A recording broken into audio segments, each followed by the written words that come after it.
Good day. It's Tammy from the Toronto Knitters Guild. I am here to have an excellent conversation chat with Krista Wales from Lake Knit Yarns, who's one of our Faux Frolic vendors coming up. And Krista has had an actual kind of history with the Guild. She came and spoke with us a little while ago, which was a really fun experience. And so I'm really excited to have her come and talk to us now. And I'm excited that she's a Faux Frolic vendor for us. So Krista, can you tell us a little bit about yourself? Well, thank you so much for having me. This is very exciting. Yeah, my name's Krista Wales, and I dye yarn for my business, Lake Knit Yarns, and I design patterns to go along with those things. I've been a knitter for, I'm just going with the over 20 years now. It's just been so long. I'll knit anything. I'll try any technique. I'm pretty adventurous that way. I just like having my hands busy and making things. So that's just always been part of me. And yeah, so fantastic. So how did you come to the decision to dye yarns and design patterns? Like, how did that happen? Because that's really interesting. Yeah, so I have real two halves of my life right now. So I'm a teacher, an elementary school teacher, primarily kindergarten. And so I was doing that full time, and about 5 years ago, and you know, things happen in life and make you think a little more and stuff like that. And I've always loved fiber arts. I've loved knitting and sewing and quilting, all those things. And I just, you know, I used to see on Instagram people doing this, and I kind of was like, let's see what happens and give it a try. So I started with Kool-Aid dyeing, just for fun for myself, and I just loved it. I loved how the colors went together and how I could just be like, I want something red and purple, and I could go and I could make it. And that was really fun. So then I really just started to think about starting a business, and took a few little courses, just some online, you know, run your own business kind of things, just to kind of get a sense, because I have no business background at all. And yeah, so in 2017 though, I came up with the name Lake Knit Yarns and started ordering the yarn to have, and just started dyeing. And wow, that's really exciting. Do you have any tips for anybody who might be like not willing to take the plunge into kind of trying their own dyeing? Do you have any kind of thoughts? Well, I mean, I know a lot of people who don't run a business, but who love to dye their own yarn. Yeah. And there are sometimes at knitting retreats, there's some dye sessions, and there's I know at the Berry store, Eliza's Buttons, I think it is. They have some dyeing. Yeah. And I teach classes out of Village Lane Yarn Cafe. Yeah, which is in Ajax. So I teach beginner knitting classes and we've talked about having some dyeing classes, but COVID, I mean, COVID's thrown a wrench into so many things. So, well, maybe we'll see if this summer we can, because we kind of figured we'd have to do it outside and all sorts of things like that. But it would be fun because people love to come and try it and see it and stuff like that. But yeah, no, there's some great kits for people to buy. I think I can't remember the one down in the States. The Knit Picks has some kits and things that you can buy, just small amounts of things to dye for your own things. Kool-Aid dyeing works really well. It's amazing how well it works. Yeah, I actually have a friend who went and uses the Wilton cake dyes. Yes, I think they're the Wilton cake dyes, and she creates these really funky gradients like you wouldn't expect. And I just keep going, yeah, I love the idea. I'm not sure, because there's so many folks like yourself who make these phenomenal yarns that I just go like, why would I want to necessarily do that when there's so many amazing like dyers out there? So that leads me to another question. where do you get your inspiration for like your colors, and like for like kind of getting that creative kick around what you want to do and how you want to dye things? I mean, there's lots of different things for sure, but I love rainbows. Absolutely love rainbows. They just seeing a rainbow, just any kind of rainbow sort of thing makes me happy. So I like to have kind of a rainbow of kind of basics, nice tonals, so that you can pair them with anything. And then I don't know, sometimes I'm on a trip, or I'm hiking, or I'm out in somewhere, and I see something and I just think, oh, that is a yarn color right there, and I try to take a picture of it, and take a picture in my mind at least of what it is, and then try and replicate that, because getting that exact color that you have in your mind sometimes can be quite hard.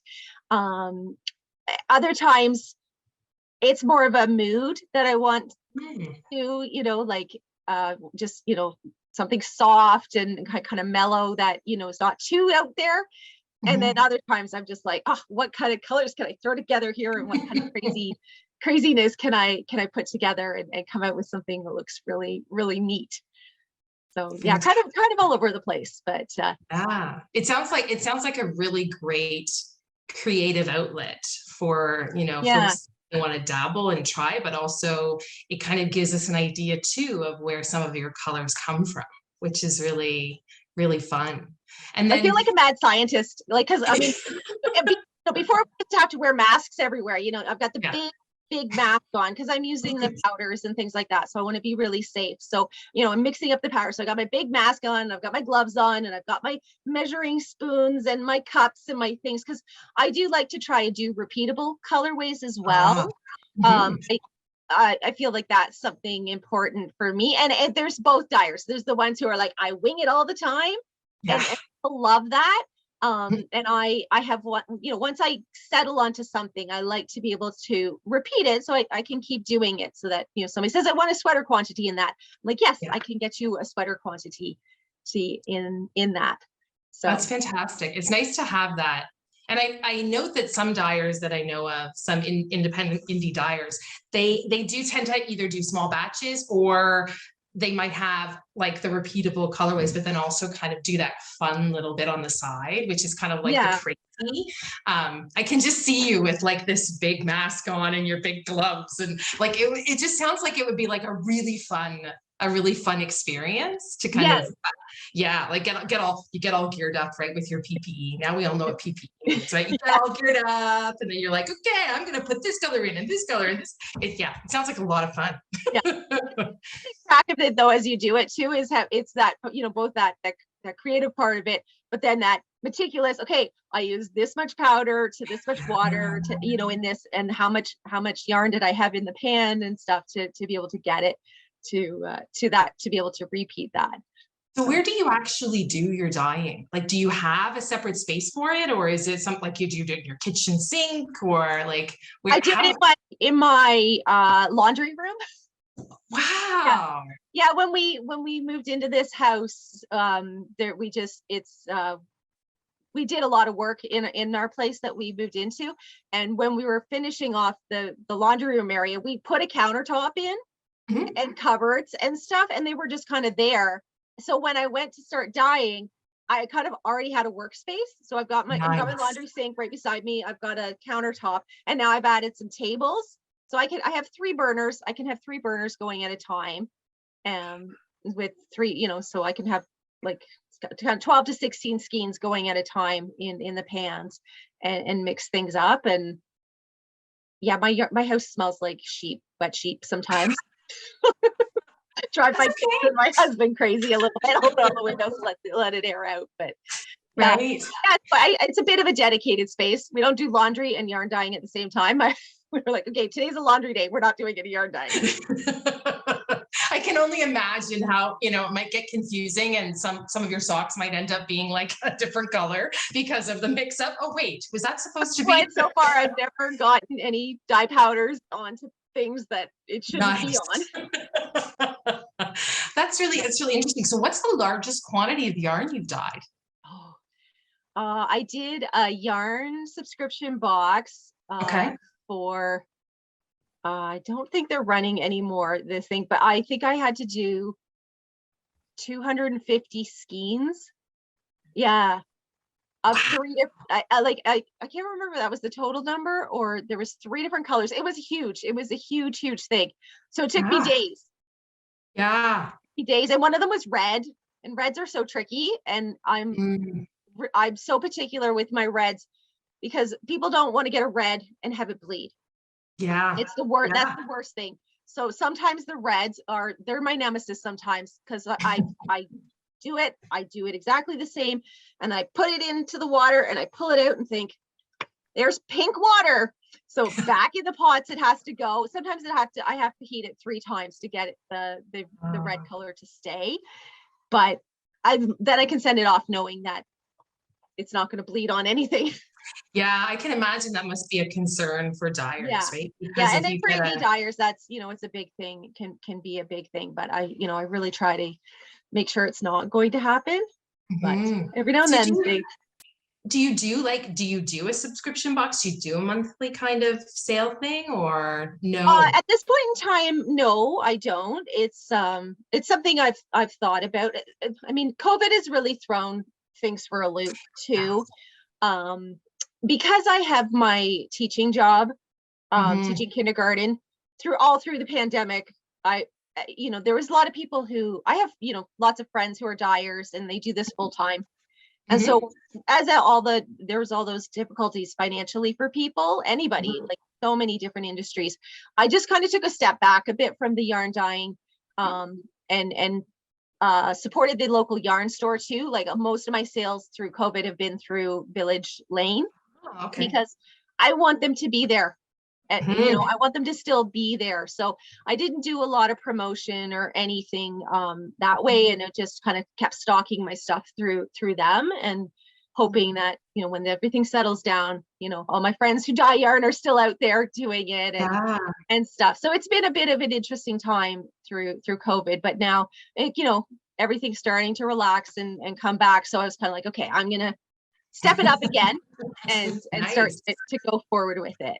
And so do you think that you at some point will say, you know what, I've had enough of the little munchkins, I want to do what I'm doing now full time? Like, do you anticipate that there's going to be a time?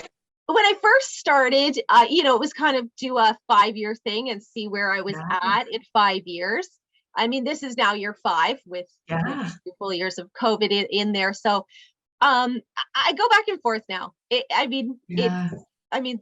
There's also huge benefits of teaching and the teaching job. So as my kids get a bit older and get a bit more independent, I may look to focus on this a little bit more, or do more teaching. I'd love to travel around and teach at other yarn stores and that too. But right now I pretty much stick a little bit close to home. Yeah, I think that's kind of everybody. Well, that's everybody that I know is. Not going too far out of this outside of. I've heard of a few people taking some trips to places, but not a lot yet. I think there's still a lot of apprehension. So we talked a lot about your dyeing. What about you? You said you design as well. So what's that all about? That is. It's a challenge, even more so than the yarn dyeing. I've knit from patterns for years and years and years. And you read a well-written pattern, you think, oh, that's so easy. That's writing patterns that are simple but thorough at the same time. It's very challenging. So so far I've just done accessories. Okay. So we've got hats and mitts and shawls, and that I have my first sweater pattern. It's coming. You want to see it? Yeah, of course. It's like this. It's gorgeous. Do you need a test knitter? Yeah, I have to get the pattern out still in full. Like it's just so hard. Like, and I want to be, when I do garment, I want to make it size inclusive too. Right. So I'm just struggling with some numbers and things like that. I've got a great tech editor though, who is and it's also a mentor in the pattern writing department. She takes some extra time with me and helps with that, which is really great. But it's very time consuming. But I've designed patterns mostly to go with my own yarns. So I have my gradients, which you held up one of those, and like, so they're 6 mini skeins, and they're a little bit bigger than most mini skein sets. Mine are 25 gram. So I design a lot of things that go along with them. So like there's this shawl. Wow, So that's gorgeous. Look at the back side of it. That's the back side of it. Still beautiful. Yeah. But yeah, so just try and take advantage of either the gradient nature of the mini skein sets that I do. This one, okay, so this is my next pattern that's going to be published. This one here. So we get a sneak peek. Yeah, that's beautiful. So it's a cowl, and it's a nice long one. So it's going to be published before the Faux Frolic. It's on my list. It's so close. It's tech edited. I just need to do all the little polishing details before it can actually get published. So hopefully early next week I'll get that published. And so that goes, then it works with any of my mini screen gradients and things like that. So great. Yeah, I think it's probably hard to people have, like, a lot of people I know have done their own patterns and things like that. I can't imagine though the steps that you have to go through when you're designing a pattern to release to the masses, right? Yeah. Because there are people who I know, I have a friend who very much does like, well, I just look at it and I knit it. And then there are other people who are like, I need a step by step instruction of how to actually produce this, whatever it is. Right. Yeah. And so it would be difficult to kind of find the sweet spot for that. So what's the most challenging pattern you've designed? Is it your sweater? Yes, definitely that. I've been working on that I've had an idea for it for over a year, and then working on it for about 6 months now. And and I still, like I said, I need to send it to my tech editor. Just I'm starting with, and then my yoke should be this. It's just those. I mean, you look at a good, well-written pattern, you're like, that makes sense. This size ends up with this, and this size, but it's just getting all those calculations right and doing it. I don't know. It's I find it a real challenge, but I'm motivated to do it. It just takes me a long time to design. Even these things, even like this. I probably just started this in August. Okay. And again, focus on it. Like, we were talking just before we started how busy life can be, exactly. and stuff. So it's just taking the time to do it though, and spend the time at a computer and get it all out. Yeah, I know that there's some people who do designing while they're knitting the item. Some people actually write down the pattern after they're knitting the item. Like, how do you approach it? I'm curious. Well, starting out I was very haphazard on, like, I just kind of was all over the place, I felt. And now I've kind of designed, I've designed a couple of hats. So now I know when I go to knit a hat, I have a bit of a recipe I can follow. I've now done some mitts. I can do that. The cowl, for the first time, I was like, really had to think through what did I want. So now if I go to design a second one of it, it's much easier to do. And just realizing, like, big, long, wide stitch counts of patterns are hard to fit in to things. So smaller stitch counts are easier to fit in when you're trying to do things in multiple sizes and stuff like that. So interesting.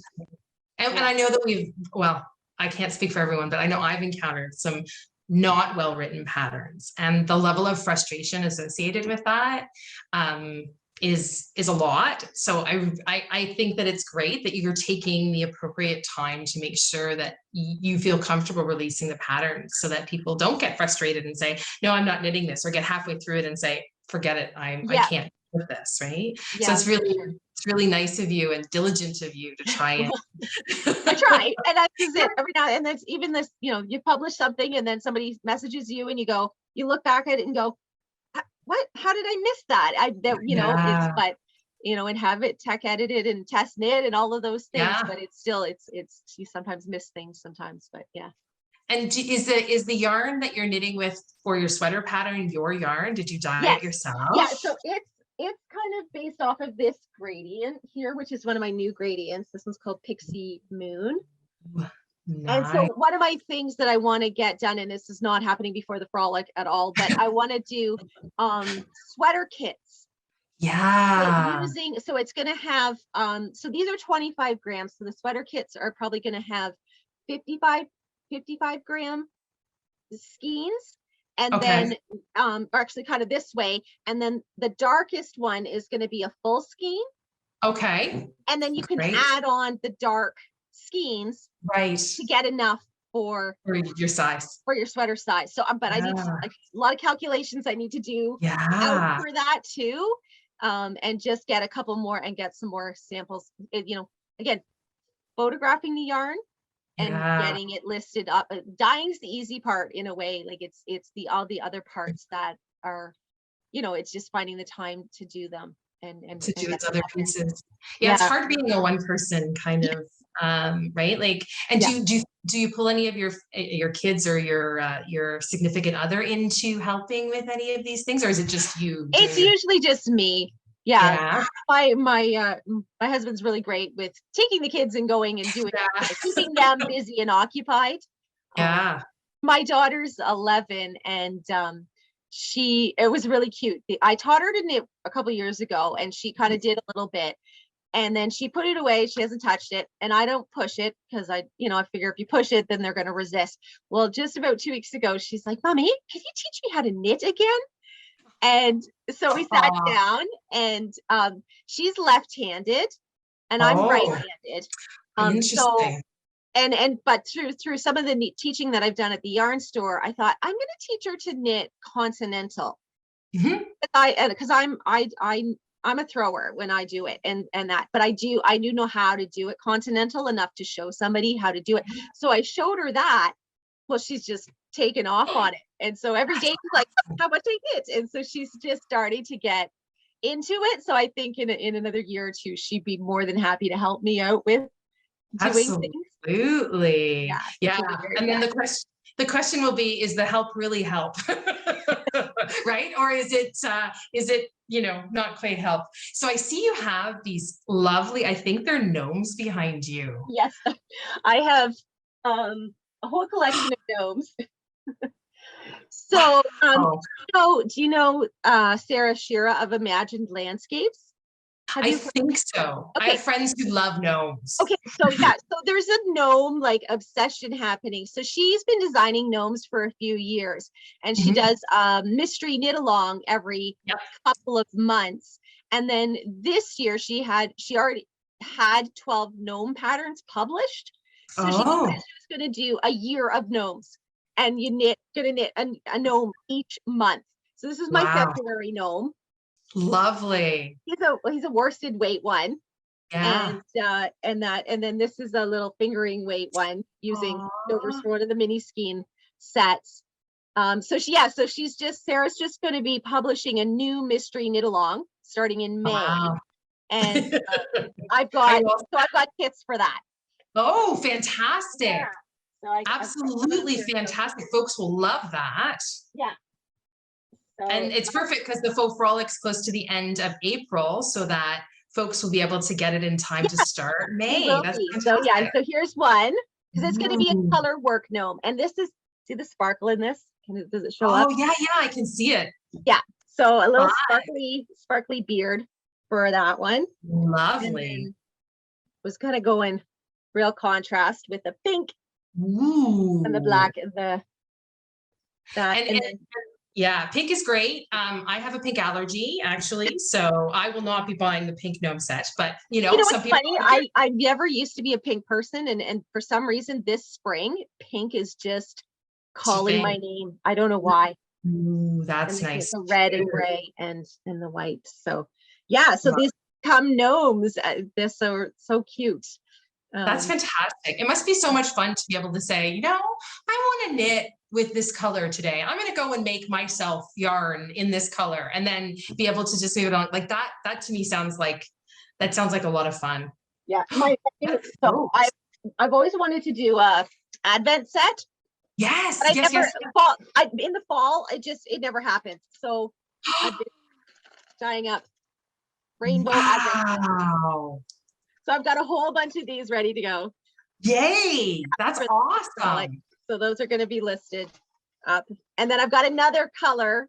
I haven't got them bagged up yet, but it's going to be more of a purpley blue gray. Nice. Very nice. And are those gradients that you pulled off with it? The skeins, the full skeins. Yeah. Ooh. Yeah. Is that a mirrored gradient or is it a regular gradient? This one, you know what? These ones I kind of do on a whim when I do them. This one is, yeah, this one's got a purple, yeah, it's purple, teal. Yeah, so it's kind of like a consecutive stripe. Oh, that's nice. Yeah. Very nice. How exciting. Yeah, and then and so my yarn bases, I've got my 4 main yarn bases. I wanted, one thing that was important to me when I started dyeing was to have not just fingering weight yarn. So I mean, I love my fingering weight yarn. I do knit a lot with fingering weight yarn now. But it was really important to me to have a worsted weight and to have a bulky or a chunky weight yarn. This was really nice and thick. To have it in those hand dyed colors and they're really fun colors. Because not everybody likes to knit with fingering weight yarn. So it was important to me when I started dyeing to be able to offer all my colors on multiple bases. So you have these lovely mini sets in worsted? Not quite. So I have some worsted. I'm working on worsted ones. Okay. Yeah, I am working on. They'll be smaller. They'll be 20-gram minis for the worsted. But yeah, I was going to do 6 colors. Nice. And do that. So I have a lot of dyeing to do in the next week or so, and hopefully get them listed on the website. But yeah, I want to get worsted minis. It's so exciting that you're thinking ahead for the faux frolic and what you can offer, because I think that that's really it's really nice to hear that that's something that you're considering doing, because I do know that because I'm a yarn snob, I buy indie dyed yarn, hence the reason I have two of your ingredients. But I love fingering weight, but I know a lot of people that they want something in a heavier weight, but they still want to do gradient type of work, right? Like a gradient type of project. So I think that's really fantastic. You've done a lot of thinking. So I'm sure folks who attend will appreciate that, to be able to have such a great variety of options to choose from. It's so great. And where are you located again? I'm trying to remember. Ajax. Okay. Yeah. Just outside of Toronto. Yeah. So, and my yarn is available at the Village Lane Yarn Cafe. And so they have a lot of my gradients in stock all the time, and all 4 yarn bases they have in stock. And for the faux frolic, though, you'll end up having it on your website too, because we'll have people from all over the place. Yeah. No, so my website has everything listed on it as well. Some of the stuff we talked about today, I know this video is getting put up a little bit earlier. It might not be listed quite yet. That's okay. I might be up till 2 o'clock in the morning before the faux frolic getting things listed, but I'm really going to try to get it all listed on the website in time for that. And then have it for the yarn show, the yarn shows that are going to be in person as well in Ontario, because there's so you're attending some of those? Yes. Wow. So that's the first exciting. one I'll be at will be Sunshine Fibre Festival in Aurelia. Yeah. Interesting. And when is that again? In May? May 7th. Okay. Interesting. So folks can find you at your website, at Village Lane, and at potential shows. And there's that information on the shows is on your website as well, so that you can, if people decide they want to track you down later on, because they haven't found they want to actually come and squish the yarn instead of looking at it on a monitor. It's soft. This is the Pebble MCN. It's so soft. This is it. I love this base, the merino cashmere nylon. It's just and that's probably why I keep fondling and not actually knitting these 2 gradients, because they're just so soft and squishy and then when you make, I don't know, when I knit something, then it's like, well, the magic is over because I've knit it and it's not now available for me to do something more with, right? So that's what they keep. But now you've given me, I love that cowl. Yeah. So, and is the cowl going to be available on Ravelry and other methods through your website? How are your patterns sold? Yeah. Yeah. So my patterns are available on Ravelry, and then they're also available directly through my website. Perfect. So anyone who can't get them through Ravelry can get them that way. Awesome. Yeah. Fantastic. Well, it has been an absolute pleasure to chat with you. And I'm really looking forward to seeing all the fun stuff that you have coming out. So thank you for participating as a Faux Frolic vendor. And I wasn't kidding. If you need help or you'd like people to test knit, I'm sure our members would love to help test knit your sweater. It looks gorgeous. So if there's any interest in that, you just let us know and we'll make sure people know that. Okay, perfect. Makes sense. Yes, this is it. I got it. I think it's probably not going to be to the fall now, just with all the shows I have coming up and whatnot. When I do a test knit, I do like, make sure I can focus on being available to respond and all of those things. So yeah, that's exciting to know people are interested in. Oh, I would do it. And I have to be very selective with my time about but I do take on test knits occasionally. So but it's really pretty. It looks really nice. And I would love the gradient effect of it. So that would be fantastic. All right. Well, we look forward to seeing what you put up. And you are actually, there's a few things that you're participating in at the Faux Frolic, right? A few of the events. Actually, there's going to be, so we're going to do a live dyeing session. Ooh. So myself and Amanda from Stitch Noir and Genevieve from Colorista. Yeah. So, and that'll be at 11 o'clock on the Saturday. Oh, fantastic. Yeah. So there'll be a Zoom link provided in the on your website. That'll let people come in. And then, so we've got a theme. We've got it's happy hour.